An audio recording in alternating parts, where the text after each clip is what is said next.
things about me, at least in front of me. Okay. Here comes the next step. A moment ago, we were looking at this chart and saying that if you have optimal policies, then you wind up being here.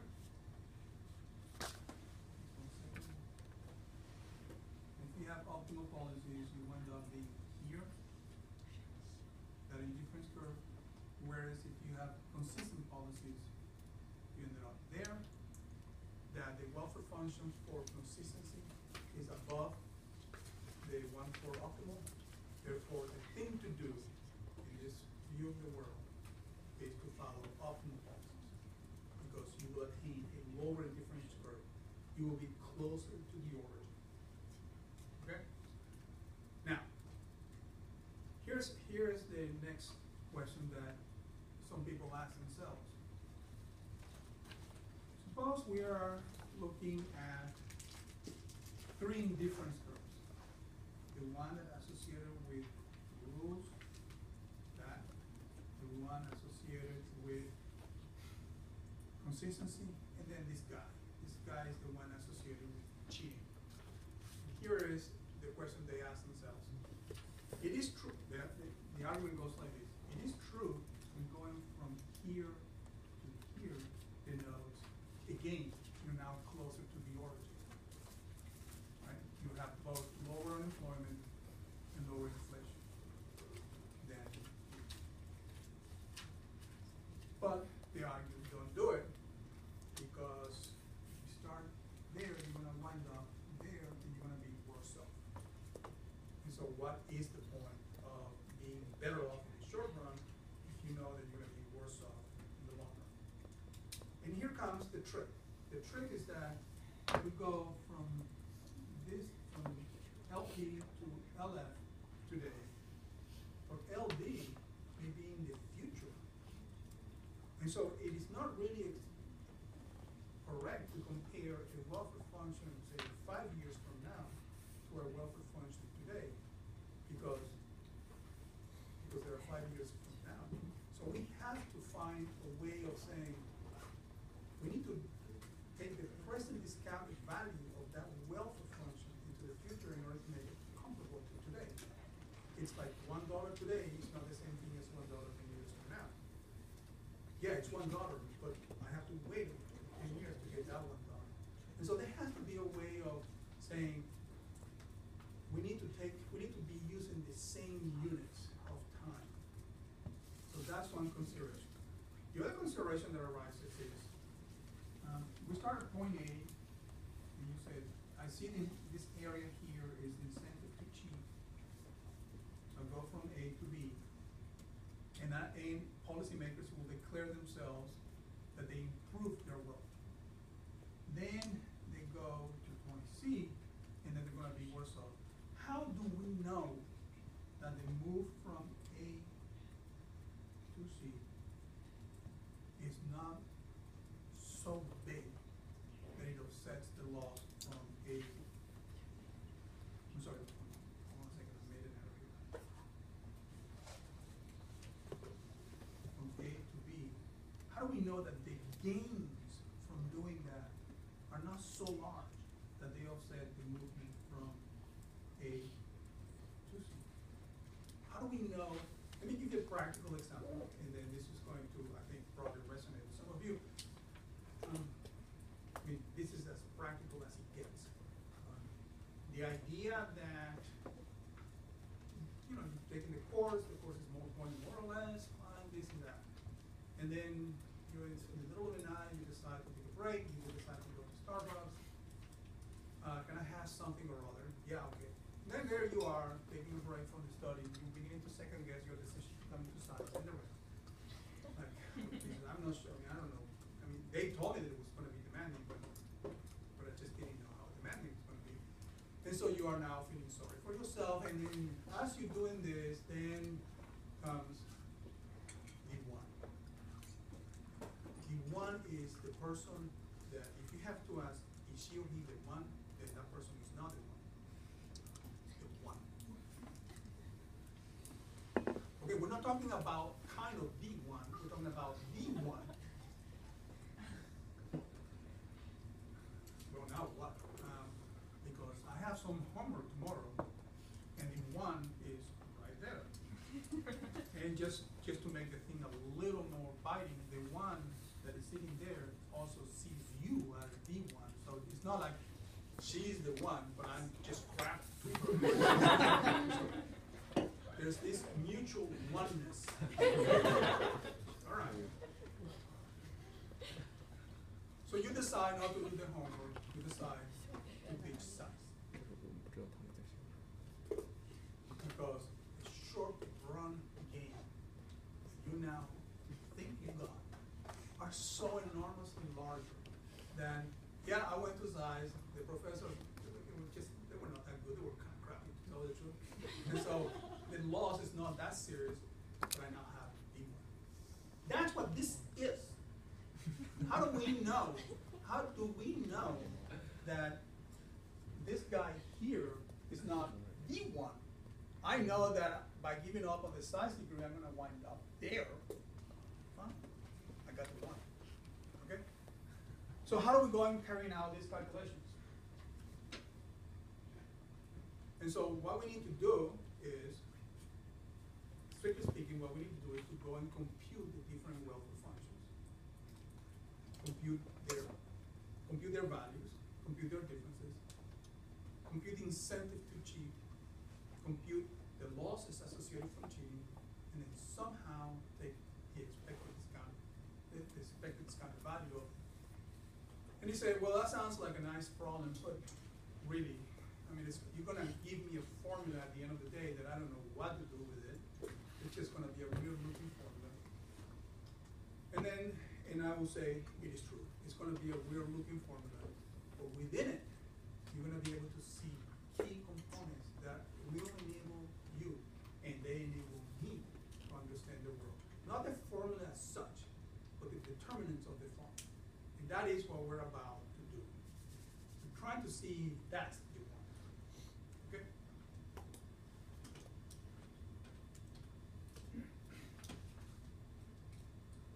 And so the way we approach this is the following. There are three indifference curves.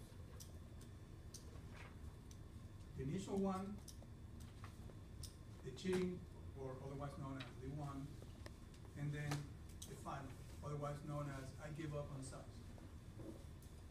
By construction, there is this ordering. The one from cheating is to be preferred to the one from let me call the optimal, or the initial, and this in turn is to be preferred to that. What is at stake is whether this gap is so large so as to offset that gap. And that's what we're about to do. We're going to be optimizing three different problems, or the three different assumptions. For each of these problems, we're going to go and compute the associated welfare. We're going to then compute the differences. We're going to see, and we're going to then derive rules. All right. Am I making sense? Question? Yeah? Grace? Alessia? Alessia is over there. Suchan? Am I making sense?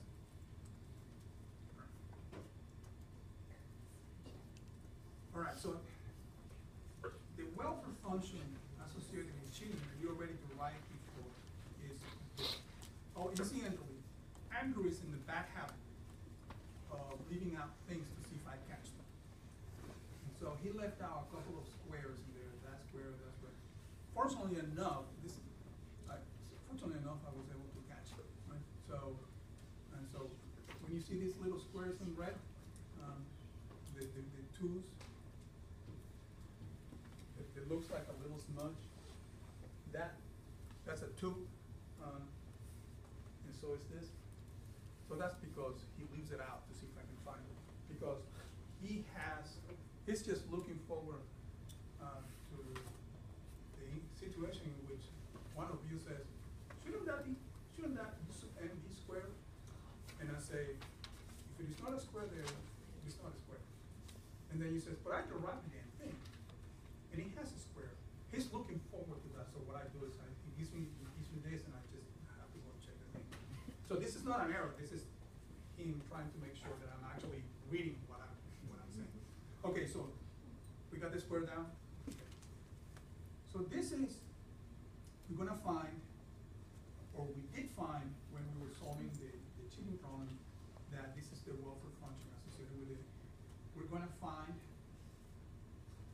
show you how to derive this. This is the welfare function.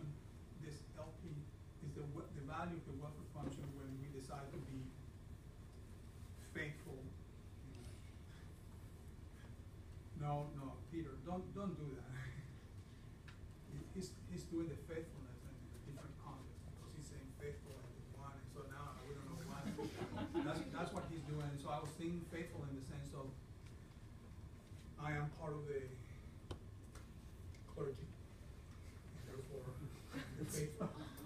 And therefore the one is not around, the one is way up, and so okay, so okay, so we haven't derived the equation for you just yet. We will in a second. Okay, let's derive that. Let's derive the welfare function when. What's the value of the welfare function when I am faithful? Notice that when we call that the government is going to treat the zero expected inflation rate as given. The government in this instance is assuming that society is a bunch of idiots. That the government is going to act and that it can assume that society will not react. Okay? So what's the welfare function? Is that. Notice how different the Phillips curve is. It's the Phillips curve without the inflationary expectations. Why? Because the government is acting under the presumption that it will change policies, but inflationary expectations will not change. In other words, what the government is trying to do is to figure out what happens when you go from A to B. Notice that the inflationary expectations at B are zero. And so if you try to figure out what's the value of this, well, you can get it by optimizing the welfare function subject to the assumption that the inflationary expectation is zero. It's what's called pre-commitment. That's the P. Pete, you have a problem here? Not yet. Are you making it sound that it's about to show up? Okay. So you maximize 26 subject to 27, and through mechanics that are not shown here, you get the expression for the optimal inflation rate, you get the expression for the optimal unemployment rate, and then you substitute those values in here. And then you can substitute, these are the optimal inflation rate, the optimal unemployment rate. You substitute those into the welfare function.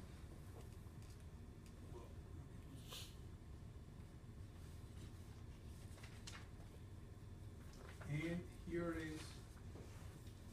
the expression for the inflation. Here's the expression for the optimal inflation. Here's the expression for the optimal unemployment rate. You carry out this calculation and you arrive at this. So this is the value of the welfare function at the point B. Now comes the comparison.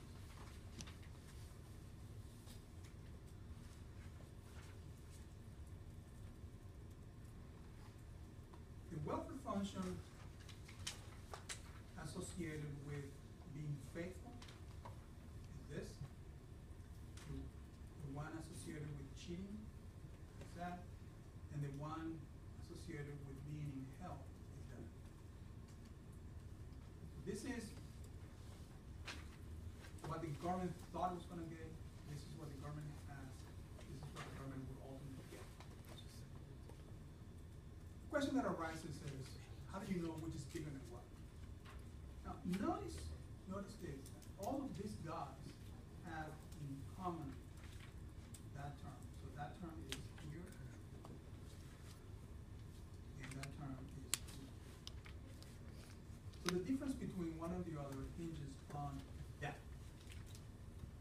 And the question is this 1a squared times w greater than 1 or not? Question. Is this expression here greater than 1 or not?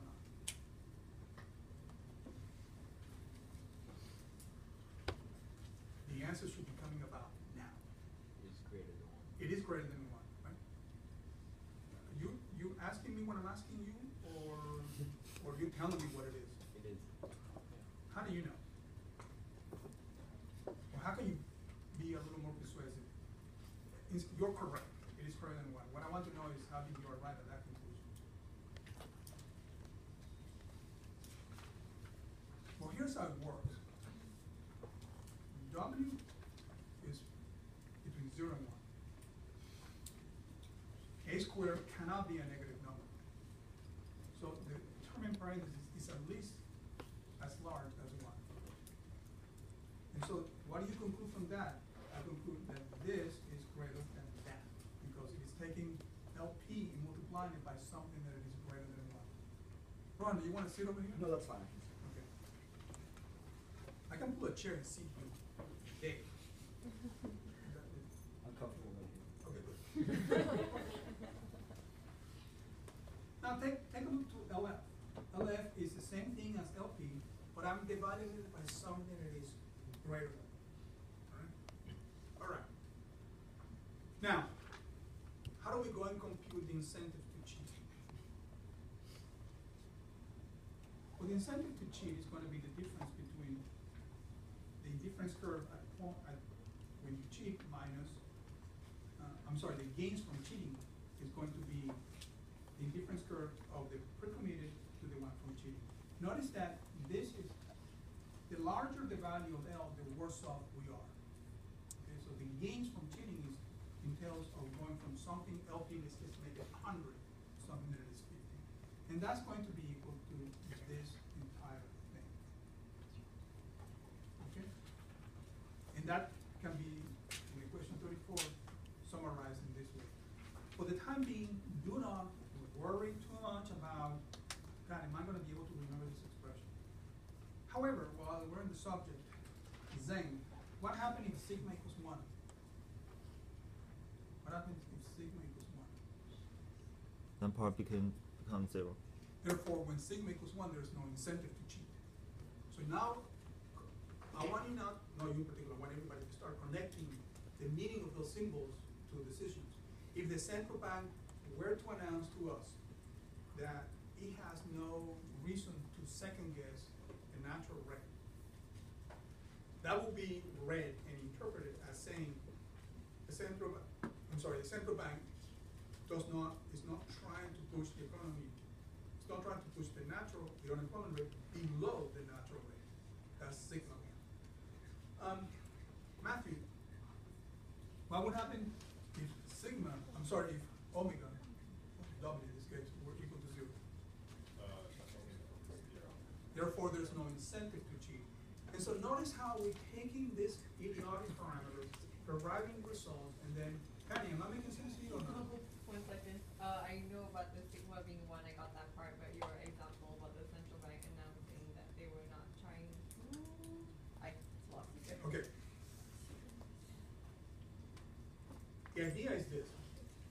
If the central bank, imagine that the central bank were to say something along the following lines. We believe that no one should be unemployed. We believe that the central bank's job is to bring down the unemployment rate as close as possible to 0. Then that will be interpreted, or I would interpret it, and I want you to interpret it, as saying that the central bank is going to pursue monetary policy to try to bring the unemployment rate below the natural rate. Or to put it slightly different, the target rate of the central bank, the U star, equals 0. Okay? When the central bank saying, there are limitations. So that case, sigma is not equal to 1. In that case, sigma is pretty close to 0. If the central bank were to say something along the lines of, we believe that movements in the labor market are determined by the labor market alone, the central bank has little role to influence labor market outcomes, then we will interpret that as suggesting that the central bank believes in the natural rate, and that it believes that it has no power to go below that. And therefore, we interpret that as saying sigma equals 1. So if the central bank says, hey, the natural rate is my best friend, then the central bank is effectively saying, I have no incentive to cheat. I will gain nothing from it. And so notice how the decisions of the central bank to do one thing or another are now being pinned down by these parameters that we took as given. And what I'm asking you is not to be taken aback by that expression. What I'm asking you is say, hey, I recognize W, I recognize sigma. I can change those guys and see what happens. Kelsey, are we okay? All right. What's the cost of cheating? Well, here it is. The cost of cheating is the loss between the loss that arises from implementing the monetary policy compared to where we were initially. And again, we see that is positive. Now we have that the gains from cheating are positive and the cost of cheating is positive. And so now what's at stake is which of these two guys is the highest one. Right? And so in principle, what we would do, if you were for the time being, and I will fix this in a second, for the time being, assume that that term is not there. And so what you will be doing is comparing the gains today against the cost in the future. And that will not be fair, right? Because the cost in the future is really in the future. And so in order to be able to compare gains today with future costs, I need to compute the expected present discounted value of that. And that's what this is doing. That's what this term is doing. So delta here is the discount rate. While we add it, note if the government were, and I'm going to try to link this to other applications, if the government was, we haven't done what I'm about to say. We haven't taken into account something called the political business cycle. That governments behave different when they have to be reelected. So if the government is facing opposition and it wants to be reelected, therefore, to tell the government that don't cheat because 200 years from now we're going to suffer doesn't mean crap. We want to be reelected, so we need to act now. That is a long way of saying the discount rate is pretty large. So if delta increases, and I want to increase this arbitrarily large values, this term goes to 0, and therefore the government has an incentive to cheat. So looking at statements from the government regarding their willingness, their impatience, is a way of anticipating whether the government is going to cheat or not. Okay? If the government says there should be, the unemployment rate should be 0, and it should be 0 by next Monday, that conveys to you a sense in which the government has a very high discount rate. The future doesn't count as much. The government is looking for the money.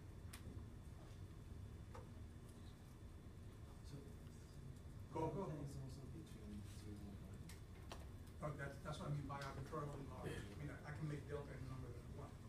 Delta is a percent. I can make it 6 million percent. Okay. Normally it isn't. Okay. But I can make it as large as I want. Normally it isn't.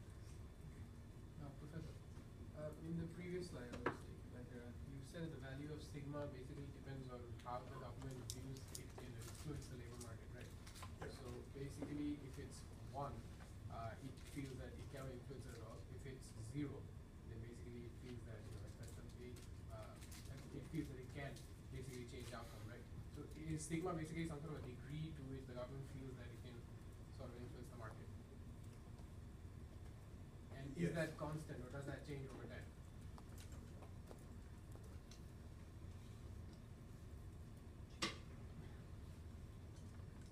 Chris, what's your answer to that?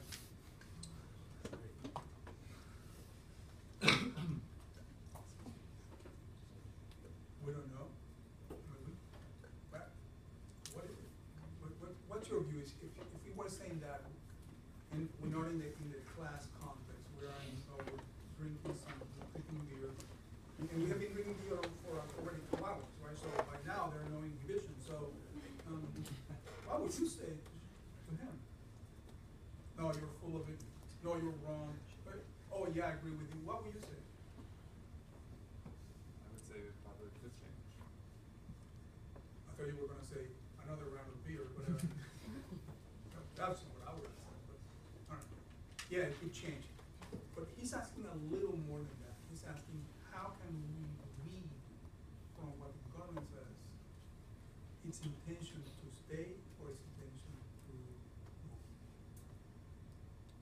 Let me continue with this. I think that's just about, that is a truly important question for which I have, I think, the answer. But I want to create a little suspense for a little while, so that when you see the answers, you feel like, oh, it was worth waiting for. So I want you to give me a moment, okay? Okay. So notice what we do then. We go and obtain the mental. So let me get rid of this 0 thing there.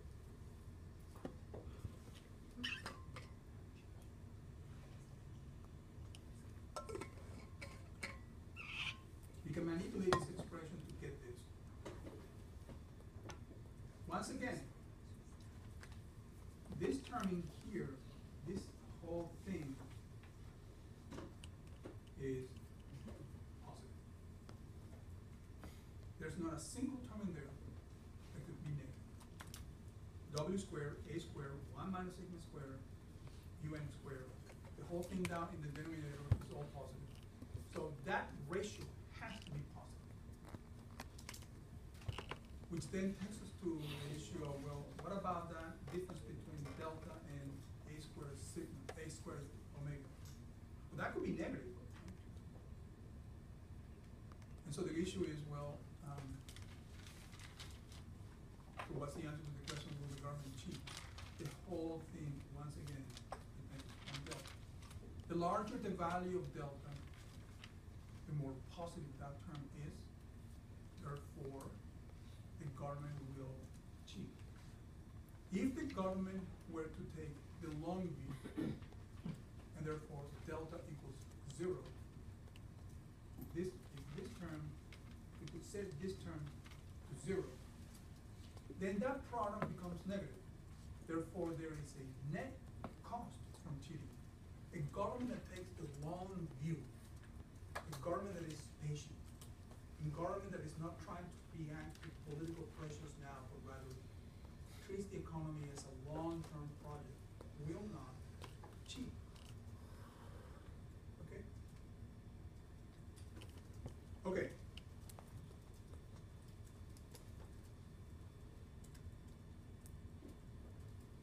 I'm going to skip this. Okay.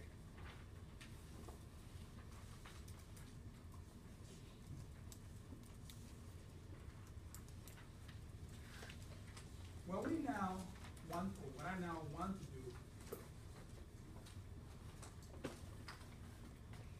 is to introduce the issue of something called central bank accountability. We have been talking about the central bank following discretion, the central bank following rules, as though the central bank were somehow a character operating from far away. To the extent that the central bank functions in a society, then one of the arguments that are being made is that that central bank ought to be held accountable. There are many ways in which central banks can be held accountable. And we're going to examine first of central banker would we like to have? Suppose that we could get suppose there was a central bank gene. Right? And so if you want to run the central bank, no problem. We're just going to have to get a DNA test for you to see if you have the central bank gene.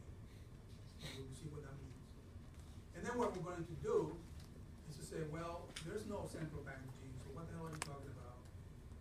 And what we're then going to do is to go and say, can we devise a system of rules such that the central bank has an incentive to be as conservative as possible, regardless of the gene? And so the first thing is going to be, let's get the ideal central bank. Okay. The second is going to be, we don't care about what the ideal central bank is. We're going to have a system of rules that will create an incentive for that central banker to behave as though he or she were the ideal. So they're going to be two different things. Okay. I want, for the time being, for you to just, so this is the loss function. Notice that the only novelty here is that I'm now introducing or assuming that the objective of the central bank is not so much inflation rate of 0, but an inflation rate that is equal to pi star. If I were to ask Megan, what do you think is the inflation, the pi star for the United States, currently by the central bank? 2%? Perfect. So right now, for the United States, pi star equals 2. Now at this point, let's see, this point, Patrick's probably asking, why 2? Why not?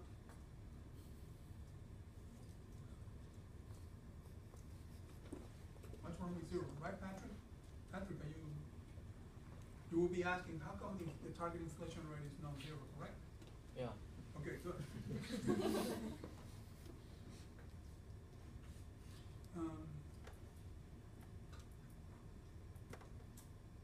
Nandita, what? This sounds like a biblical thing to me. What we want is price stability. Why don't we use this? So our policy is inflation targeting, and our central bank set to its inflation target? Well, you're talking about strategies. I'm talking about the tactics. So this, why 2 and not 0? They are arbitrarily picked 2? So it could be 200. No. Well, I mean, if they are arbitrary, it could be 200. Arbitrary 2 instead of 1.7. Oh, no, that I understand. 1.73, like what the hell is that number? But, Charge, It's not 0 because it probably also cares about unemployment. well, no, that's not true, but I just want something a little more. Here's the thing. Strictly speaking, price stability, strictly speaking, means an inflation rate of 0. No wiggle room. You cannot have price stability and an inflation target of 2%. If you have an inflation target of 2%, you don't have price stability. You have prices rising at 2%. That's not stable. Or at least the terms are not consistent with each other. So why 2%? The reason for this is fairly cumbersome, but it goes like this. The measurement of the inflation rate is not without troubles. It's not without problems. And in particular, what I'm about to say works in all the countries. Statistical agencies have a really hard time trying to incorporate the role of new products into the measurement of the cost of living. What this means in turn is that the cost of living, or the CPI, or the measure of the inflation rate, has what's called an upward bias. It has what's called a substitution bias. And the reason for this substitution is that the CPI is taking a weighted average of inflation rate for cars, TVs, corn, rice, medical services. Those shares, those weights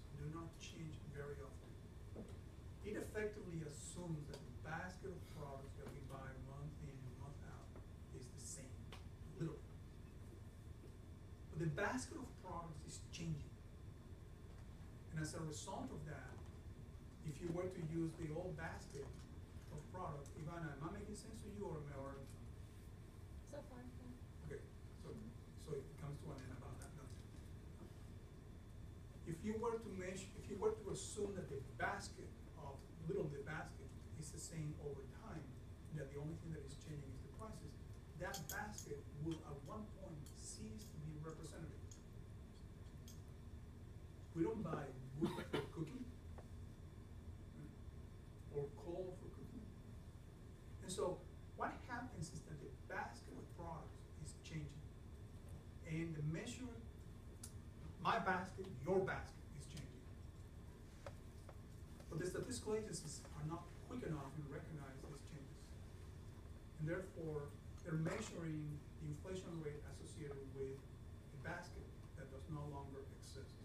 We call that the substitution bias. That substitution bias has been estimated to be about 2%. So when the central bank targets an inflation rate of 2%, what they're targeting is a measure that can be observed and computed by everyone, and that everyone knows that it has limitations.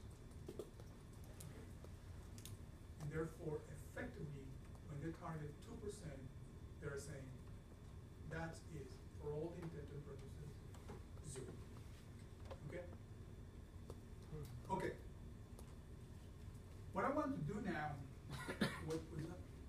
what I want to do now is we're going to be solving this problem. We're going to be solving the problem of equation 38. And what we are about to do is focus on the role of beta, of B. This should have been typed in here as omega, just to keep consistency with the other previous lectures, but it's B now. And what we're going to ask now is, what I did is I stitched a bunch of lectures that I have, and I didn't want to keep it simple here. What we're going to examine is the role of B in the analysis. Great. If B equals 0,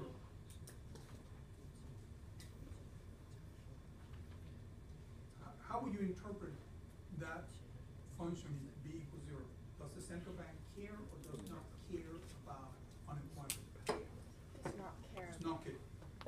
And if B happens to be, and I'm making up this number, B happens to be infinity, the central bank cares a huge amount of money.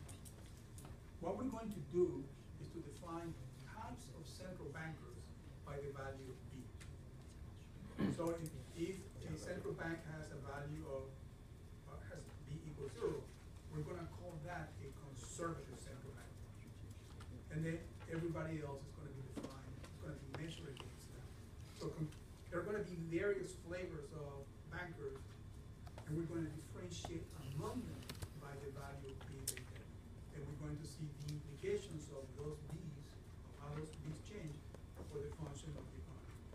For what it's worth, we did this already. Okay, now I will highlight it to you.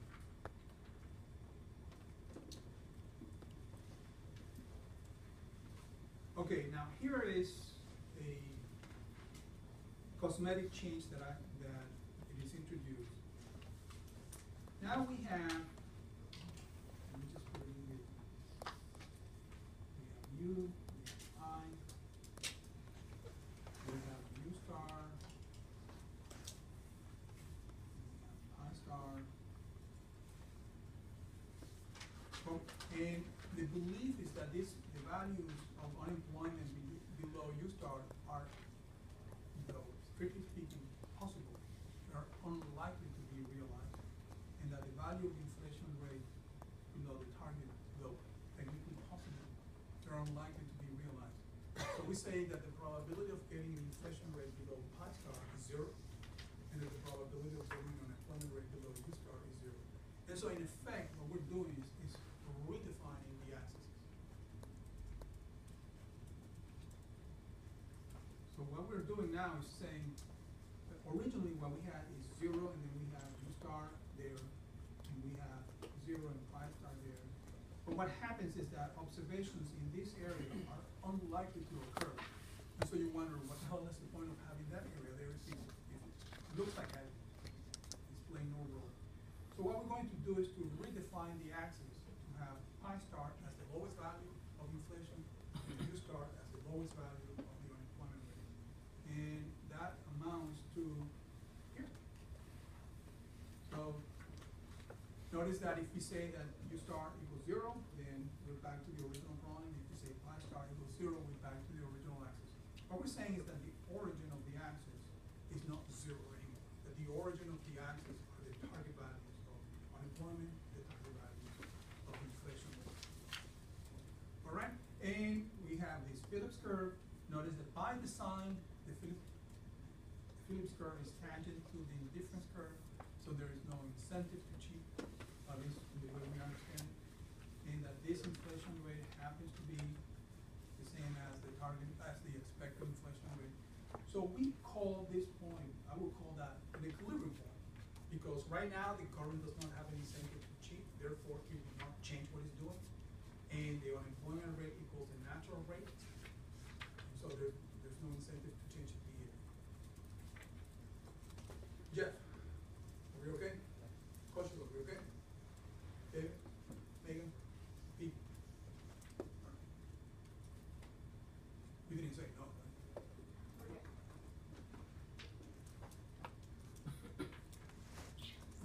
Let's see.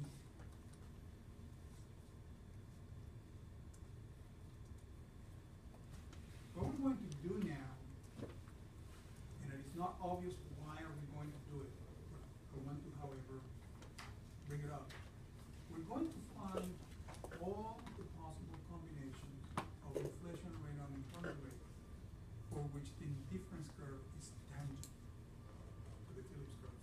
In other words, we're going to ask the question, is this the only point for which that tangent is possible? Well, no, not really. So tell me another point, so I'm going to do something like this. Oh, so we now have 2 points. Yeah, now we have 2, but what about this? Well, now we have 3 points.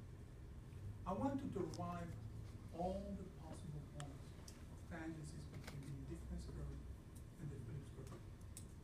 Okay? And then we're going to see, what is this crap for? What do you do with it? So we're going to, this is the, I want you to imagine all that along this line, any combination of the Phillips curve and the indifference curve is such that they're tangent to each other. If you were to relate this, let me ask this slightly different. If you cover in micro what's called the expansion path, that as income increases, you go and figure out what's the next one. Did you cover that in or not? Looks like no. Okay. What I want you to imagine is this line representing combinations of tangencies between the indifference curve and the Phillips curve. So far, like saying, well, why don't you find another line in which twice indifference curve equals 3 times the Phillips curve. Why don't you go and find that and see what happens? Well, we're not going to do that. Partly because I don't know how to do it, and partly because it's not all that relevant. But you said, well, how do I know that this is relevant? That's where we have. I mean, so that you know, just to avoid undue anticipation. So I'm going to do the next 4 or 5 slides one sweep. I will do them anyway, but I want you to see where we head.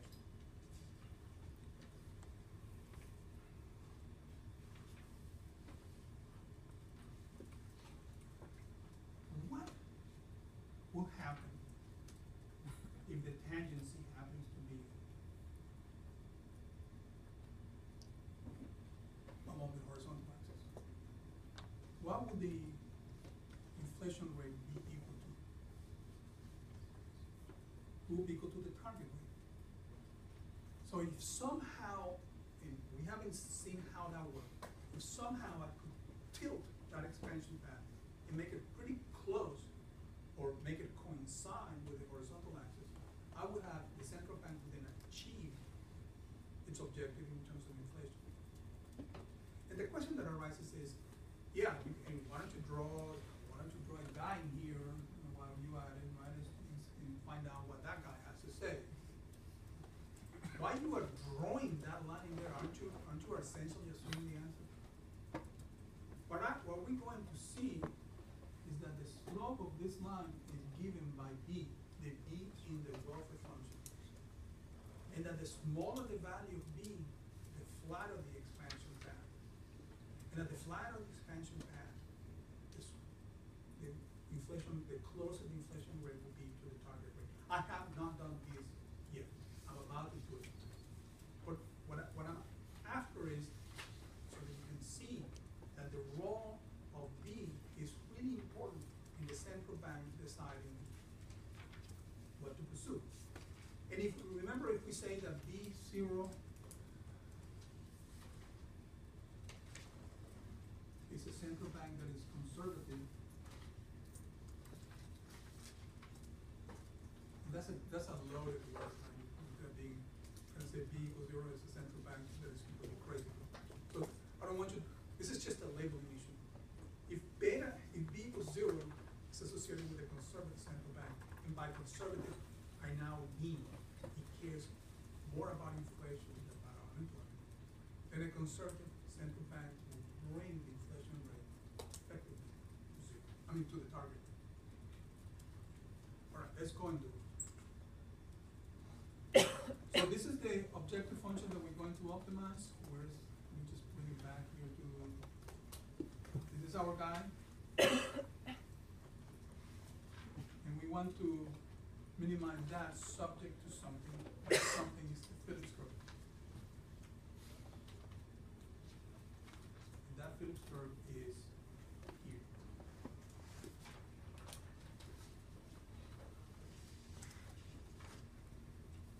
Now, we are after arriving collection of all points such that the Phillips curve is tangent to the indifference curve.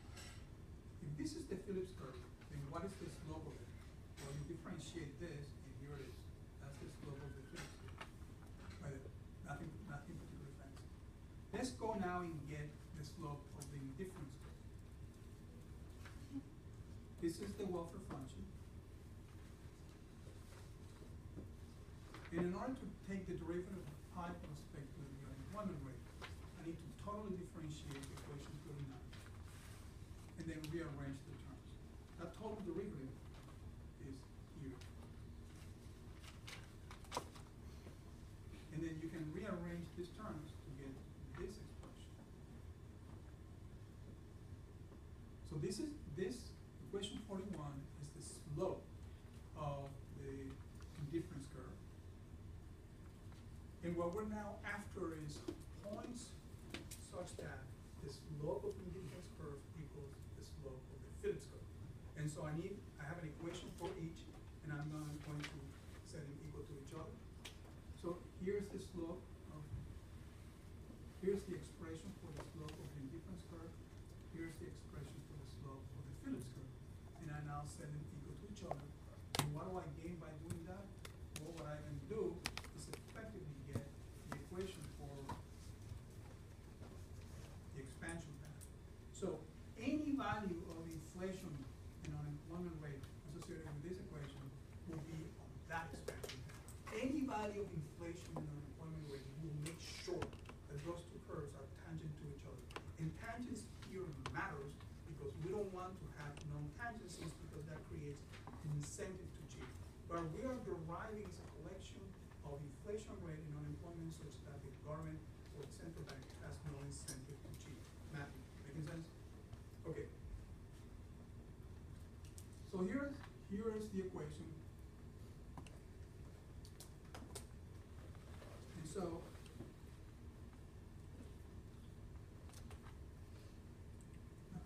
hold on a second, I think they have it in here. Yeah, here it is. So this, remember, these are the original, these points in here are the original tangencies. And what I did was to derive an equation for that path. And that equation is pi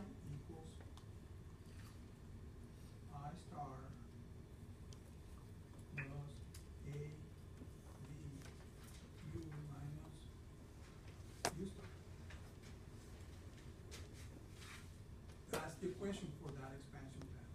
And what do we gain from that? It is one thing to go and ask a hypothetical question. Give me the equation such that the cosine of inflation rate equals the tangent of the unemployment rate. Give me that equation. Fine, here it is. The question, what follows is, what do you do with that?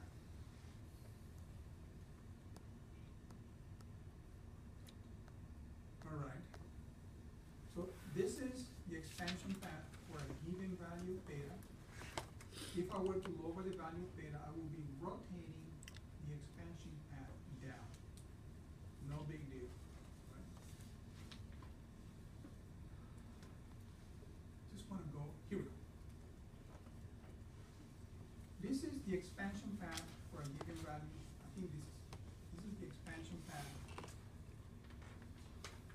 for a given value of B0 and given this is an expansion, the value of the value for the expansion path when B equals B1. So the lower the value of B, the closer we are, the flatter that schedule is. What I want you now to imagine is that we have, this is going to connect to the exercise we did. We don't have just a single Phillips curve. We now have Phillips curves that move up and down because the Phillips curve only captures so much. There are going to be changes in commodity prices, there are going to be changes in oil prices, and move that Phillips curve up and down. Okay? And so this is one Phillips curve, that's another Phillips curve. The same parameters, the same intuition, but it shifts up or down because it has to recognize that there are other factors affecting inflation. All right. And so imagine that we are here and then the Phillips curve shifts up. This is the change in the unemployment rate. This is the change in the inflation rate. Let's now bring a central banker that is more conservative. So it has a B1, less than B0. So it flattens out the expansion path. Check out, and we shift the same Phillips curve. Check out the response of unemployment and the response of inflation. All right. So when you were doing the exercise, and I asked you, consider the same shock, consider two alternative policies. One in which the central bank cares about unemployment, or in this case, output and inflation rate. And another one in which the central bank only cares about the inflation rate. The second scenario is one that is associated with the central bank that is more conservative than the first one. The first one has a soft spot for individuals that don't have work. So that individual is, that would not be what people understand as conservative. That will be understood as being liberal. They're concerned about the functioning of the economy insofar as it reflects individual wealth. The conservative guy says, sorry, my job here is inflation and inflation alone. So notice how the response of the, in this case, unemployment rate with the conservative central banker for B1 are bigger than the one for the liberal central bank B0. In other words, notice how that this is bigger than that. The conservative central banker is just not going to give a flying damn about unemployment. Why? Because I'm conservative. What the hell does that mean? That means I only care about inflation. So the same shock comes in, and the conservative central bank says, sorry, it's like being concerned about traffic in Paris. Sorry, we're not concerned about that. So you see the ramifications of that little value. And so if you have a central banker that it is caring about unemployment and making sure that unemployment rate is as low as possible. In other words, it is not conservative. In other words, the central bank will be shifting this guy up. What you can expect from this central banker is an increased volatility in inflation rate. You saw in the exercise that the central bank that is conservative, yeah, there's a spike on the inflation rate, but then it comes down fairly quickly, or at least faster than it did not conservative. That's what it means to be conservative. And the guy, you know, if the output has to be negative for the difference has to be negative, so what are you going to do? I'm conservative. And so now the stance of the central bank matters for the response of the economy.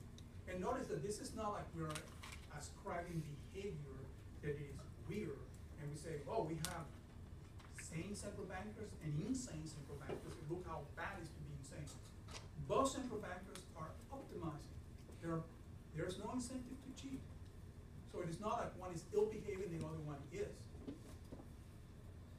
These guys are doing, there's no incentive to cheat. They're going by the rules. But the degree to which they care about unemployment translates into macroeconomic consequences. Okay. Let me stop here. I don't have much more to go, but let me stop here. Let me see if I can, this is going to be funny, but let's see if I can bring the machine up.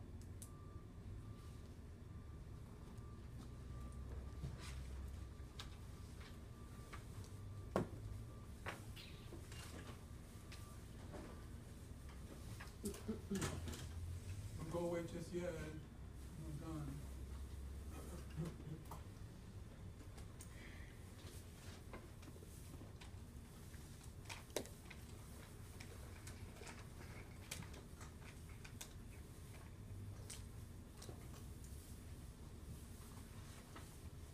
What I did,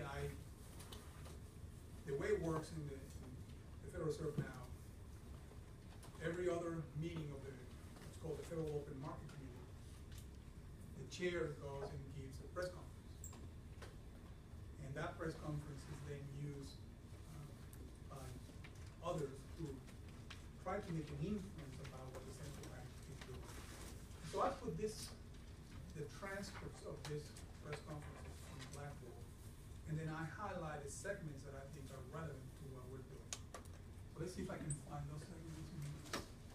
So the way is arranged is the first part of this transcript is a statement read by the chair where there are no questions. So she's going to read whatever she has to read. And then the subsequent part is, okay, here. So then,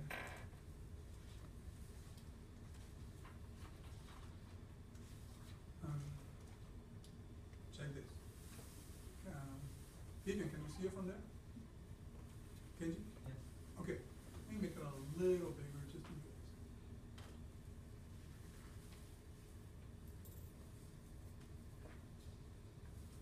So I'm gonna read it. Let me now turn to the framework we will be applying as we consider interest rate policy. Okay. So far, the central bank, and this is gonna be a big subject in the communications segment of the course, this is so radical compared to what it used to be 10 years ago, that the central bank will tell anyone what it was going to do with the interest rate. In determining how long to maintain the current 0 to 1/4% target rate for the federal funds rate, the committee will assess progress, both realized and expected, towards its objective of maximum employment and 2% inflation. So that's the pie star, right there. This broad assessment will not hinge on any one or two indicators, but will take into account a wide range of information, including measures of labor market conditions, indicators of inflation pressures, and inflation expectation. Remember, the little thing that I told you about, the anchoring expected inflation rate. That is what these guys are talking about now. And readings on financial developments. In other words, and I'm now editing this, in other words, we're gonna see anything we want. Based on its current assessment of these factors, the committee anticipates that it will likely be appropriate to maintain the current target range for the federal funds rate for a considerable time after the asset purchases ends. So they're telling us what they're thinking. They're saying that the central bank has objectives. They tell us what the objective is for the unemployment, for output, which is full employment. They haven't defined this just yet, and for the inflation rate, 2%. All right. Let me reiterate, however, that the committee's expectation for the path of the federal funds rate is contingent on the economic outlook. I want now to ask, do you view that as an example of consistency, or as an example, one second, as you see this as an example of rules or discretion? Sharjeel? Discretion, right? Discretion, right? They're not telling us what they're going to do. They're telling us what they will do if something happens. So this is as discretionary monetary policy as it comes. They could have said, we're going to set the, if these guys were following rules, they could have set a schedule for the increases in the federal funds rate. It's gonna be 1 in December, 1.6 in June, 2 in the following. They could have said something. They could have announced a schedule of interest rates and stick to it. I'm not saying that that's the right thing to do, but if there were a rule, if these guys were optimizing, they would have said, we put a fair amount of time into this discretion versus rules thing. I understand they teach you that stuff at size. And so, and we think that this is, and we think that size is the best school. If nothing else, because they teach you the distinction between discretion and rules. Not to mention the students. Like, how can we give that out? Okay? They could have said that, but instead they're telling us, if I were cynical, I would say, we don't know what's gonna happen, so we can't tell you what's gonna happen. Because if the interest rate depends on the outlook, and we don't know what the outlook is, I'm effectively telling you, I don't know what's going on. Now, I'm not being cynical. That's the job of the reporters that you're gonna see in just a second. But if it is contingent on the economic outlook, that's a long way of saying we have discretion and we will act on it. In other words, the Federal Reserve does not care about Killen and Prescott's use of rules versus discretion, or if they care about it, they decided that rules is not really the thing to do, so we're gonna go for discretion. And if you needed to look for a statement where a central bank says, I will act based on discretion, that's it. All right, so let's just keep rolling to see if we see some important. And so, okay, so now comes the reporters and so on. So here's the question from Steve. There's every reason to expect, Madam Chair, that the PCE inflation rate, the one which is followed by the Fed, looks likely to exceed your 2016 consensus forecast next week. So they're saying, the way things are shaping up, the inflation rate is going to be above 2%. That's the preamble. Does this suggest that the Federal Reserve is behind the curve on inflation? And what tolerance is there for higher inflation at the Federal Reserve? And if it is above the 2% target, then how is it that not kind of blowing through a target the same way you blew, the same way you screwed up the 6.5% unemployment rate, and that they become these soft targets? In other words, why the hell should we believe you? But you blew that. You said that you're going to start doing things when the unemployment rate reached 6.5. The unemployment rate went through 6.5, kissed and waved goodbye to 6.5. The Federal Reserve did nothing. And Steve is now saying, you don't have an excellent track record here, so why should we believe you now? Okay, thanks for the question. So I think recent readings on, for example, the CPI index, notice that we're using, now she's referring to something else, have been a bit on the high side, because Steve is looking at the CPI, the Federal Reserve is looking at a different measure. Listen, we need to be alert to this, because we're going to be talking about the inflation rate, but they're not literally the same things. They're called inflation rate because we are lazy enough not to put a bunch of modifiers in front of that. I think it's important to remember that, broadly speaking, inflation is evolving in line with the committee's expectation. Does that sound like an answer to you? Or does it sound like an answer to Steve's question? That sounds to me like Steve, why don't you go back, have some cookies, and please don't come anymore. Does it not sound that way to you? Okay. But Steve, who is on the tear by this, what about the tolerance for higher inflation rate? Well, the committee has emphasized that we have 2% objective. Yeah, that's the whole problem here. As a longer term for the PCE inflation, notice that she's rephrasing the conversation away from the CPI towards the PCE. Okay? And we will not willing to see a prolonged period in which inflation persistently runs below our objective or above our objective, and that remains true.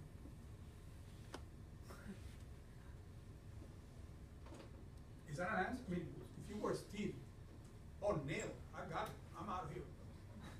He's saying, we don't have tolerance. I mean, but it could be above, it could be below, but not for a prolonged period of time. So think of this as pi can be above pi star, or pi can be below pi star. But the Federal Reserve is not going to let this last for a prolonged period. What exactly a prolonged period of time is? Let's keep going.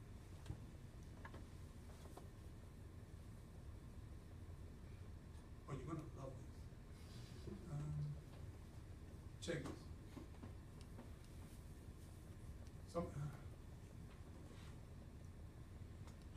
This is the guy from from the Washington Post. This guy is asking, why do you believe the rate of decline about the unemployment rate will start to level off? So how do you know that the unemployment rate is going to come down and then level off instead of keep going down? So it is, and so here's a response from the chair. So it is true that unemployment has declined by more than the committee expected. That's what Steve was saying. You blew through that 6.5. And you do see a small downward revision in the committee's projections, at least the central tendency for the unemployment rate. We haven't seen these projections. We'll see them later on. Now, first of all, the labor market, I think, has continued to broadly improve. That's another way of saying, I don't know what to say next, so let me say the same thing with different words. We have seen continued job growth at a pace that is certainly sufficient to diminish labor market slack over time. Let's now be assertive.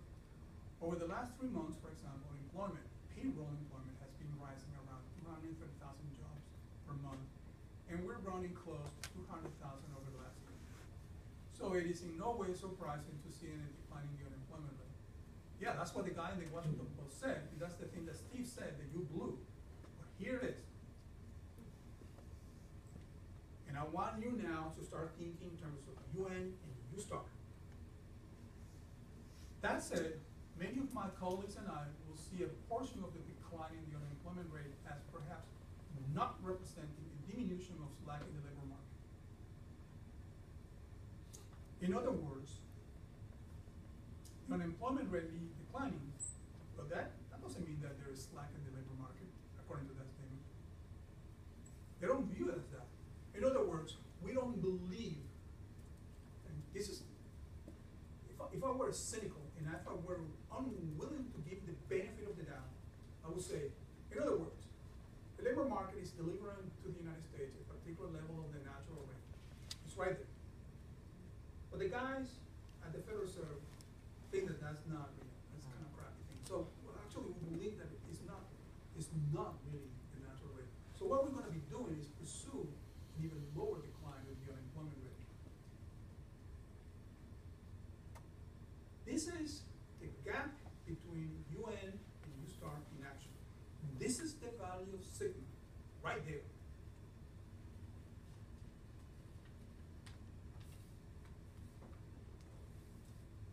We're not done. I think a portion of the decline we have seen in the unemployment rate probably reflects a kind of shadow unemployment or discouragement as a cyclical part of the labor force participation. Now, we're not seeing any evidence, or at least she's not presenting any evidence for that. She's asserting it.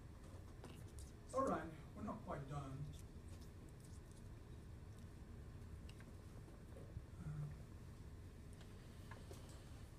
Another episode of We Are Discretionary. That said, as I tried to emphasize in my opening statement, there is uncertainty about monetary policy. I mean, that sentence alone and I want now not to give the benefit of the doubt. That sentence alone to me, is unreal. Because if I could say there's uncertainty about monetary policy, because I don't know what those guys do. What I'd like for you now is to leave this precious moment that you got on the plane took off, it has been flying for about 10 minutes, and you hear this, and you just cannot believe that you're living in this world. We have uncertainty as to where we're going. Now, for that thing to come from me, because I look down the window, and I don't know what the hell is going down there, so I don't know where I'm going. I'm trusting the pilot. But for the pilot to tell me that we are uncertain, well, that's something else. Do you see the point? It's not that monetary policy is difficult. That we know. Is that the central bank is now telling me that monetary policy is difficult, and therefore that we don't know where we're going? Okie dokie. Let's see if I have other little jewels around here.